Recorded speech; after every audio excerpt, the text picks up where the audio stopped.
दंगल में अरविंद केजरीवाल को मात देने के लिए कांग्रेस ने आप के ही पुराने फॉर्मूले को आजमाना शुरू कर दिया।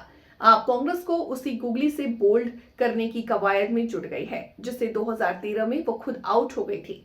2013 में अरविंद केजरीवाल की वजह से कांग्रेस दिल्ली की सत्ता से बाहर हो गई। इसके बाद दिल्ली में हुए विधानसभा चुनाव, 2 चुनाव में पार्टी शून्य पर सिमट गई। दिल्ली में विधानसभा की कुल 70 सीटें हैं, जहां सरकार बनाने के लिए 36 विधायक की जरूरत होती है। 2013 में नवगठित आम आदमी पार्टी ने दिल्ली के चुनाव में अपने सभी बड़ी चेहरे को मैदान में उतारा। नई दिल्ली सीट मुख्यमंत्री शीला दीक्षित के खिलाफ उस वक्त अरविंद केजरीवाल खुद उतरे थे। अनिल चौधरी के खिलाफ पटपड़गंज सीट पर मनीष सिसोदिया को उतारा गया था। उसी तरह मंगोलपुरी सीट पर राजकुमार चौहान के खिलाफ एक्टिविस्ट राखी बिरलान, मालवीय नगर में किरण वालिया के सामने सोमनाथ भारती, लक्ष्मीनगर सीट पर अशोक वालिया के खिलाफ विरोध विन्नी को मैदान में उतारा गया था।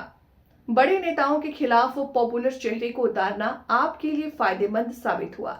2013 में दिल्ली की 28 सीटों पर आम आदमी पार्टी को जीत मिली। 32 सीट जीतकर बीजेपी सबसे बड़ी पार्टी तो बन गई, लेकिन सरकार बनाने से चूक गई। 28 सीटों पर जीत दर्ज कर कांग्रेस ने आपको बाहर से समर्थन कर दिया। केजरीवाल की ये सरकार सिर्फ 49 दिनों तक ही चल पाई। 2015 में केजरीवाल पूर्ण बहुमत के साथ दिल्ली की सत्ता में आए। 2020 में उनकी पार्टी को पूर्ण बहुमत प्राप्त हुआ। 2025 के चुनाव में कांग्रेस केजरीवाल को उन्हीं के दांव से मात देने में जुट गई। पार्टी ने आपके बड़े नेताओं के खिलाफ अपने पॉपुलर फेस को उतारा। मसलन बुरारी सीट पर संजीव झा के सामने मंगेश त्यागी को टिकट दिया। नई दिल्ली सीट पर अरविंद केजरीवाल के सामने पूर्व सांसद संदीप दीक्षित लड़ेंगे। पटपड़गंज सीट पर अवध ओझा के मुकाबले अनिल चौधरी को टिकट दिया गया। ग्रेटर कैलाश सीट पर सौरभ भारद्वाज के सामने गर्वित सांधवी को उम्मीदवार बनाया गया। मंत्री इमरान हुसैन के सामने हारून यूसुफ को उतारा गया। सुल्तानपुर माजरा सीट से मुकेश अहलावत विधायक है। अहलावत के सामने कांग्रेस ने जय किशन को उतारा है। वहीं कालकाजी सीट पर मुख्यमंत्री आतिशी के सामने अलका लांबा को उतारने की तैयारी है।